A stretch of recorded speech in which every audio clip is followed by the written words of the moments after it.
Dan sebagian manusia, tidak semuanya, may yaqulu rabbana atina fid dunya wa ma lahu fil akhirati min khalaq.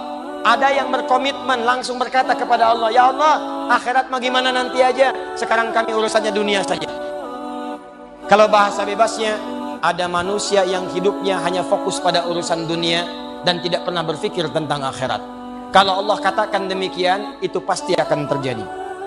Ingat, Al-Quran itu sempurna, Allah itu sifatnya sempurna, maka ketika menyampaikan sebuah informasi, itu pasti akan terjadi.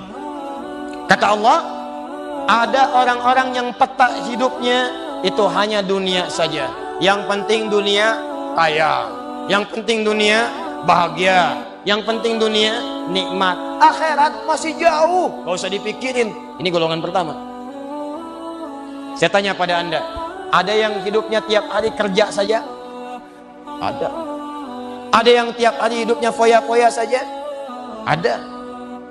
Nah, ini menunjukkan bahwa ada manusia yang saat hidup itu fokus tujuannya hanya untuk satu alam saja. Dia lupa begitu meninggalkan alam yang pertama ini, dia sudah kehabisan bekal untuk alam selanjutnya. Yuk kita teruskan. Maaf, tadi setelah dunia itu ada alam apa? Kubur. Sebelum pindah ke akhirat, pertengahannya ada alam kubur. Nih lihat sini nih. Kalau orang sudah selesai di alam ini, maka Allah wafatkan. Kullu nafsin dha'iqatul maut. Setiap yang punya jiwa akan kedatangan maut. Siapa yang bawa maut? Namanya malakul maut. Kalau malakul maut sudah bawa maut, maka dia mulai mewafatkan sampai meninggalkan dunia ini. Apa dalilnya Ustaz? Quran surah 32 ayat yang ke-11, paling kanan sebelah bawah. Qul yatawaffakum malakul mautil ladzi wukkila bikum. Kata Allah, katakan Muhammad kepada semua umatmu, setiap yang punya nyawa itu akan diutus malakul maut untuk mencabut nyawanya. Datang maut, makanya orang yang belum meninggal, yang belum dicabut, namanya disebut oleh Al-Quran dengan nama mayyit. Quran surah ke-9 ayat 3. Innaka mayyitun. Nih, ada ya-nya, ada taknya. Ya-nya ada tasdidnya begini. Mayyit. Kalau ada tasdid berarti artinya CM, calon meninggal. Diantum jangan tersinggung kalau dikatakan mayyit ya. Iya. Sama dengan ustaz. Iya. Innaka mayyitun wa innakum mayyitun. Engkau mayyit, mereka pun mayyit. Engkau akan wafat, mereka pun wafat. Cuman Allah membedakan waktu-waktu wafatnya. Barangkali tidak sama semuanya.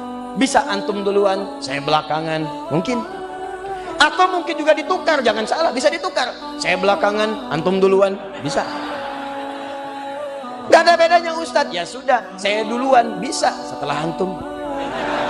Nah, dipakai tasdid. Kalau datang maut, maut datang. Maut lewat malakul maut. Maut ini mengambil nafas, diambil tasdidnya nih, ambil ke atas. Begitu diambil, qul yatawaffakum malakul mautil ladzi wukkila bikum. Kullu nafsin dha'iqatul. Ya ayyatuhan nafsul mutmainnah, sesuatu yang tenang. Dalam bahasa Arab disebut dengan sukun. Sukun itu tenang, alamatnya sukun bulat-bulat. Kalau jadi bulat dalam ilmu lugah, bulat jadinya, hilang tasdidnya. Maka kalau mayit itu artinya nyawanya sudah tidak ada. Mayitun masih ada nyawa, diambil malakul maut jadi mayitun. Makanya dulu orang-orang kalau bikin film kartun itu kalau sudah ada yang wafat satu, mati satu, di atasnya ada bulatan. Dulu ada film namanya Dragon Ball, yang nulis namanya Shizuke Watanabe tahun 97. Oh saya tahu itu. Apakah nonton? Tidak.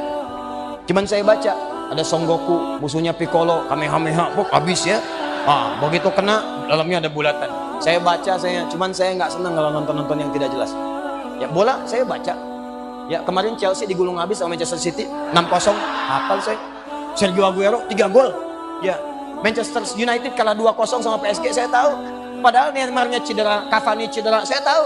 Neymar sebelumnya di Barcelona, saya tahu itu. Ya, yang golin siapa? Kylian Mbappe. Menit keberapa? Ah, gampang. Babak kedua, menit 53 sampai dengan 60. Ya, hafal saya. Ayo mau tanya apa? Sampai Paul Pogba di kartu merah, saya tahu. Leg kedua dia akan main tuh. Manchester United itu 11 kali main, 10 kali menang, 1 kali imbang. Cuman kalah di Liga Champion. Padahal sebelum main ketemu David Beckham tuh sokirnya. Dipanggilnya bos. Tahu saya. Apakah Ustaz nonton? Tidak. Kenapa? Buang-buang waktu. Sesuatu yang bisa kita lihat lagi besok hari. Kenapa kita hilangkan untuk mengabaikan tahajud di malam hari? Istighfar di malam hari yang tidak bisa diulang di hari esok. Tapi kalau yang lain kita bisa lihat lagi. Yang paling aneh, sudah nonton gatal lagi. Nonton sampai ketinggalan tahajud. Bahkan subuh pun subuh 4.38, dia bangun 8.34. Gimana tadi malam? 2-0. Siapa yang golin? Gak tahu, lupa. Sudah. Nih, alam kubur. Begitu pindah ke sini, datang malakul maut, dicabut nyawanya, maka diwafatkan, ditinggalkan dunia ini. Maka orang mengatakan telah meninggal dunia. Artinya apa? Ditinggalkan dunianya. Lihat sini, fokus.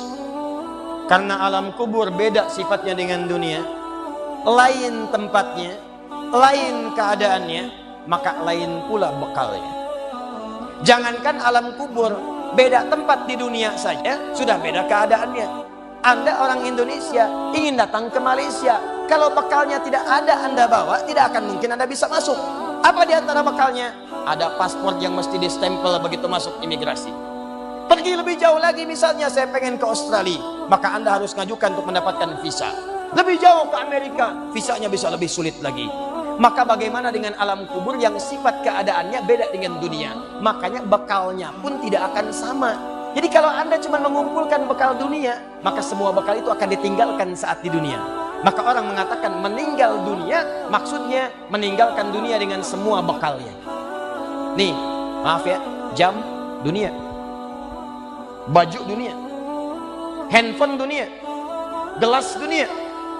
Jadi semua yang kita dapatkan di dunia, rumah yang luaskah, mobil yang mewahkah, pakaian yang glamourkah, kalau sudah meninggalkan semua alam dunia itu, maka hilanglah semua yang kita kenakan.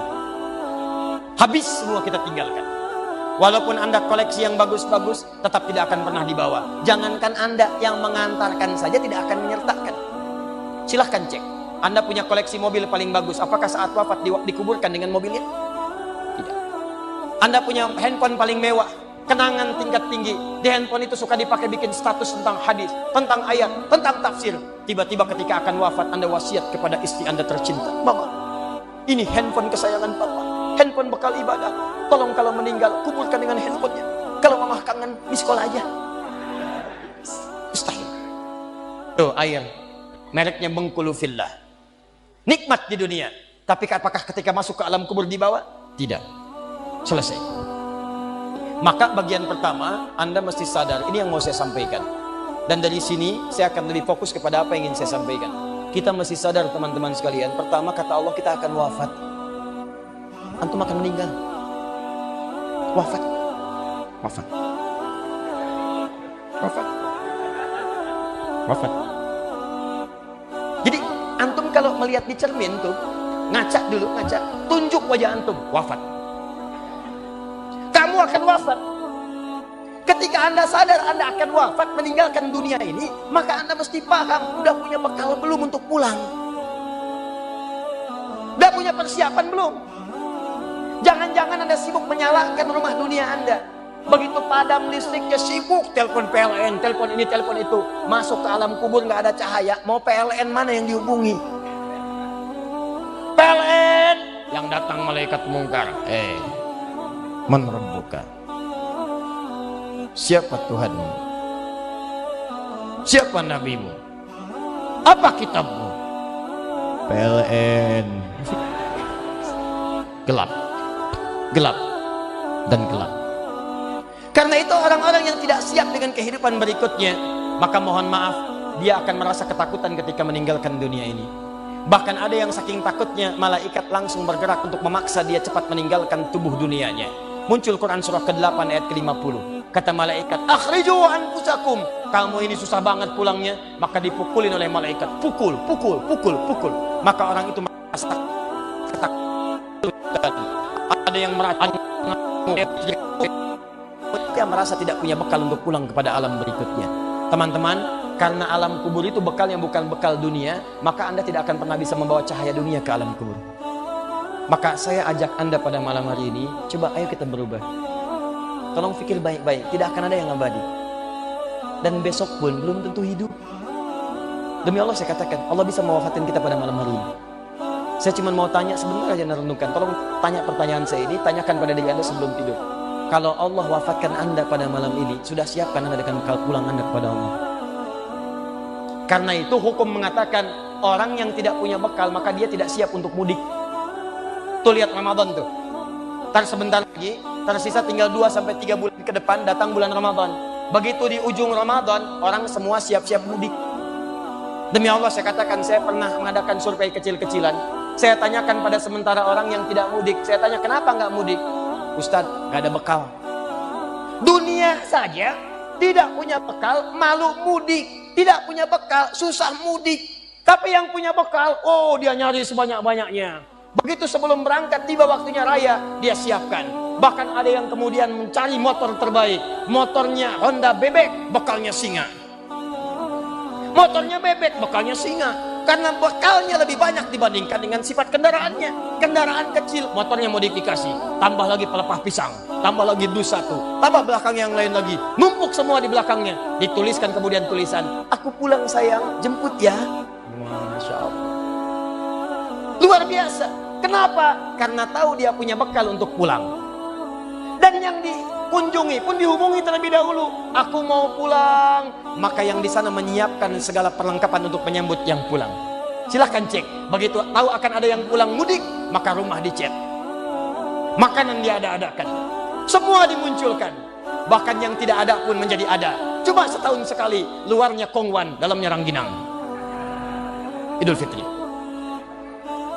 Anda pun begitu. Jadi kalau dunia saja punya sifat mudik, maka akhirat pun demikian. Orang-orang yang punya petanya cuma dunia saja, maka selesai hidupnya di sini. Kata Allah, nih saya berikan gambaran. Yang visinya cuma sampai sini, maka saya berikan semua kenikmatan dunianya seperti yang dia inginkan. Tapi begitu selesai ini, ditenggelamkan di alam kubur sampai kedalaman yang paling dalam. Turun ancaman.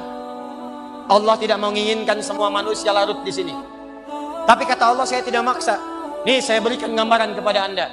Kata Allah, turun surah Al-Humazah.